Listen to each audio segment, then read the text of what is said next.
Hello, Jai Shri Krishna, Radhe Radhe. Welcome back to my mini vlog. So મને ખબર છે કે મારા 4 દિવસના વ્લોગ્સ થોડા પેન્ડિંગમાં રહ્યા છે, બટ એનું રીઝન છે કે અમારા કોલેજમાં ચાલે છે ટીવાયના ફેરવેલ્સ. તો એની તૈયારીઓમાં થોડા બિઝી હતા કે ડાન્સની તૈયારી, એક્ટની તૈયારી, પ્લસ ઘરે આવી ટ્યુશન સાચવવાના. શેડ્યુલ જે હતું જે મિક્સ થઈ જતું હતું, તો એમાં મારા મગજમાંથી શૂટ કરવાનું રહી જતું હતું. ત્યાં સુધી તો મેં નાના નાના વ્લોગ શૂટ કર્યા, પણ એનાથી એક પૂરો વ્લોગ નહોતો બનતો.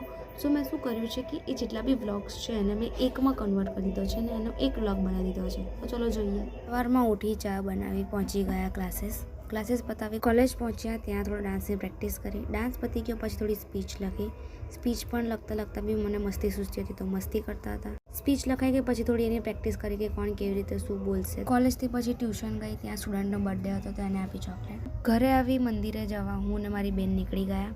મંદિરે પહોંચી શાંત મનથી દર્શન કર્યા. એ સાચે કે મંદિર એક એવી જગ્યા છે જ્યાં તમારું મન આપોઆપ શાંત થઈ જાય. મંદિરેથી દર્શન કર્યા અમે લોકો પછી આવતા રહ્યા પાછા ઘરે. રસ્તામાં હતા ત્યારે યજતનો ફોન આવ્યો કે અમે ભણવા આવીએ છીએ ને ભણતા પહેલાં વાતો તો અમની મેન્ડેટરી છે ને મારું ભણવાનું મૂકીને મારે અમને ભણાવવાના. સો એમનો પતાવી અમે પહોંચી ગયા માસીના ઘરે. તો આજના માટે આટલું. જય શ્રી કૃષ્ણ.